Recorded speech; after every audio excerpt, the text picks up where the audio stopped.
रात के समय एक पीपल के पेड़ पर 5 भयानक चुड़ैलें आपस में बात करने लगती हैं। मेरी बहनों, मुझे कुछ अच्छा नहीं लग रहा है। आज ऐसा लग रहा है जैसे कोई दुर्घटना होने वाली है। अरे काली जुबान, अपना मुंह बंद रख। जब देखो उल्टा सीधा ही मुंह से निकालती है। अरे दुआ कर कि कुछ गलत ना हो।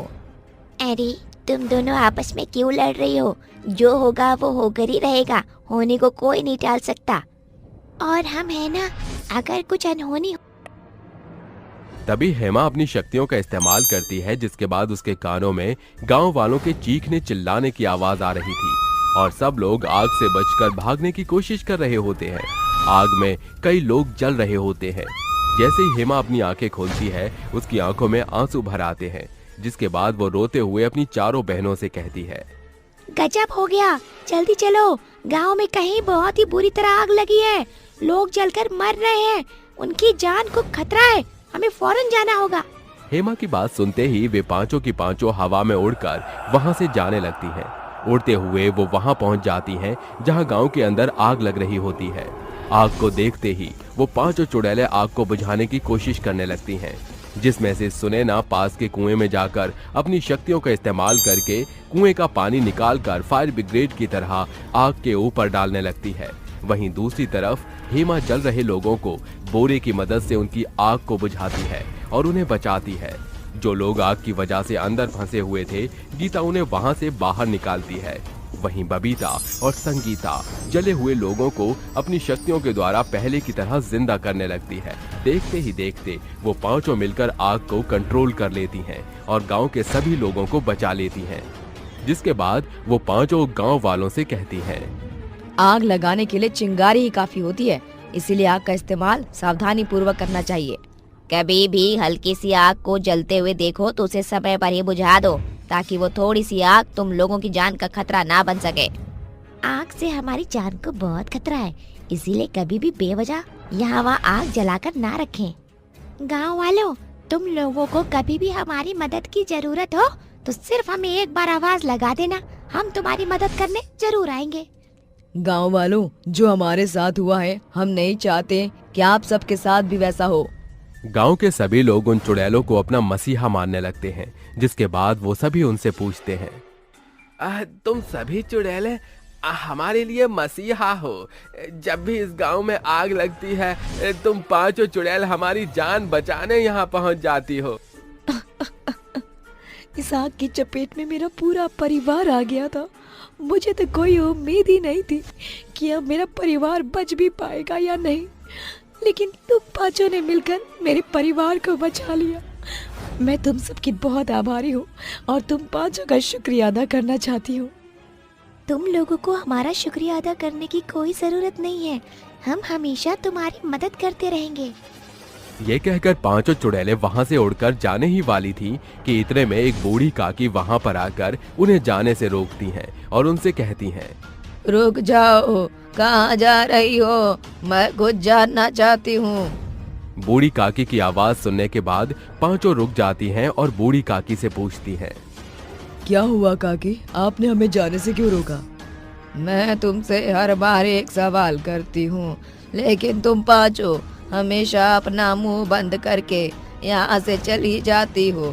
लेकिन आज तुम्हें बताना ही होगा, आखिर ऐसा क्या हुआ तुम्हारे साथ जो तुम पांचों को अभी तक मुक्ति नहीं मिली है, और मरने के बाद भी तुम पांचों इस गांव के लोगों की मदद कर रही हो।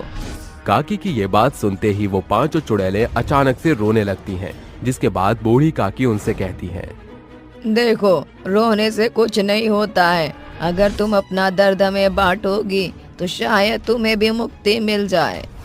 तभी गीता कहती है, अगर आप सुनना चाहती हो तो मैं आपको जरूर बताऊंगी। नहीं गीता, ऐसा मत करो। नहीं दीदी, आज मुझे मत रोको। गांव वालों को हमारी सच्चाई जानने का पूरा हक है। ये कुछ समय पहले की बात है। हम पांचों बहनें इस गांव के एक गरीब परिवार में रहा करती थी। हम पांचों एक ही घर के 5 बेटों से ब्याह करके उनके साथ रह रही थी। हमारी सास हमसे बहुत प्यार करती थी, लेकिन गरीबी के चलते हम बहुत ही दुखद पीड़ा से निकल रहे थे। उसी दौरान हमारे गांव में एक खिलौने की फैक्ट्री शुरू हुई थी, जहां बच्चों के खिलौने बनते थे। वहां गांव की गरीब औरतें काम करके अपने घर का गुजारा कर रही थी। जिसे सुनने के बाद हम पांचों बहनों ने उस फैक्ट्री में काम करने का सोचा और अपनी सास को भी बताया। सुनो बहनों, यही अच्छा मौका है अपने घर की जिम्मेदारियों को उठाने का। हमारे पति जितना कमाते हैं उतने में हमारे घर का गुजारा नहीं हो पाता। अगर हम भी काम करेंगे तो घर को अच्छे से चला पाएंगे। कह तो तुम सही रही हो, लेकिन मुझे नहीं लगता कि हमारी सासू माँ इस बात से मान जाएंगी। अरे दीदी, आप और हेमा दीदी है ना, अगर आप दोनों मिलकर बात करोगे तो सासू माँ भी मान जाएंगी। उसके बाद हेमा दीदी ने और सुनैना दीदी ने सासू माँ से बात की, जिसे सुनने के बाद हमारी सास उर्मिला ने हम सब से कहा, देखो मेरी प्यारी बहुओं, मुझे तुम पर भरोसा है और नाज भी है, लेकिन अगर मैंने तुम्हें बाहर काम करने के लिए भेजा तो गांव वाले मेरी बहुत बेइज्जती करेंगे। माँ जी, गाँव वाले तो हमेशा सोचते हैं, लेकिन क्या कभी वो हमारे घर में राशन डालने आते हैं, या फिर उनके सोचने से हमारे घर का राशन अपने आप भर जाता है? जब तक हम कुछ नहीं करेंगे तो हमारा घर आगे कैसे बढ़ेगा और हमारी गरीबी कैसे दूर होगी? किसी के सोचने से हमें अपने फैसलों को नहीं रोकना चाहिए। हेमा दीदी की बात सासू माँ के दिल में लग गई थी, जिसे सुनने के बाद उन्होंने हमें फैक्ट्री में काम करने दिया। ऐसे ही धीरे धीरे उन लोगों ने फैक्ट्री में काम किया और अपने घर की सभी परेशानियों को दूर कर दिया। अब सब लोग एक साथ बहुत खुशी खुशी रह रहे थे। उनके लिए वो फैक्ट्री उनके जीवन का एक बहुत ही बड़ा महत्वपूर्ण हिस्सा बन गई थी। धीरे धीरे उन्हें वहां पर कई साल बीत गए उस फैक्ट्री में काम करते करते। फिर एक दिन अचानक से पहली बार उस फैक्ट्री का मालिक आया और उसने उन सभी को मीटिंग रूम में बुलाया।